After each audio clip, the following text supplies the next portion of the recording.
So I'm going to talk about perfectionism as being the big tent here. And the first word that comes to me is that it is a deceit. And it is a way that we often describe ourselves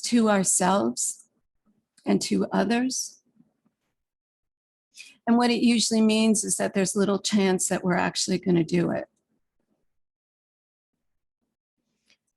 And it is, for me, usually a fear-driven movement or fear-driven experience of oneself.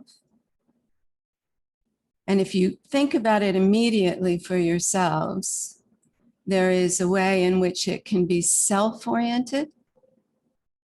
I must achieve this before I do this. Can be other-oriented, which is really difficult on relationships. You must be perfect, right? Or it can be societally oriented, meaning I see myself in terms of what I think society wants from me. And usually we're caught in some sort of dubious and often paralyzing complexity of these three orientations. So sometimes we go to an interview or we talk to a friend or we go to a family constellation and we're asked the question, well, what is your worst quality? What is the fault you think of? And people do this sneaky thing where they say, well, I'm a perfectionist. Of course, which is has a double edge in the sound of it. Like, whoa, that should be my worst quality, then I'm a perfectionist. Lucky you, because I'm gonna do so well, right? But I actually think that underneath that, there's really a truth there in it being a worst quality, because it's usually coupled with a sort of paralysis. Because if I have to be or do, how will I ever gather the courage to be or do? Right? So it's directly related to avoidance, because in the effort to be perfect,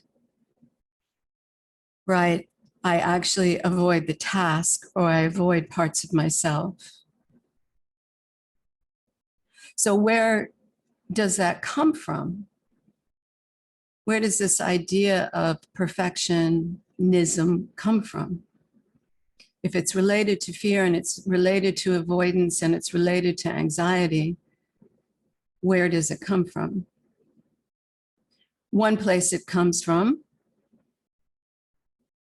is the sense that if I am perfect, if I do perfect, if I am perfect according to you, then I will be agreed to, I will be safe. So for me, safety is really a big component, because these ideas, of course, form when we're really young. I will be safe if I'm perfect.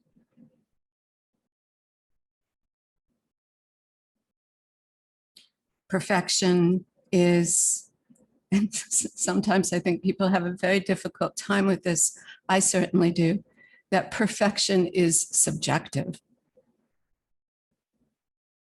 That my perfection is not your perfection. And when you talk about perfection, I don't know what you're talking about.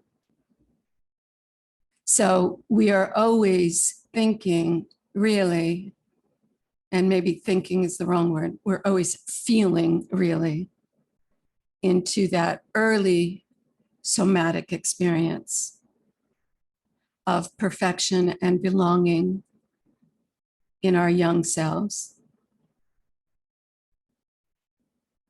So paralysis comes in this quest to belong, and fear comes in the same quest, really, that if I don't do it right, my belonging will be endangered.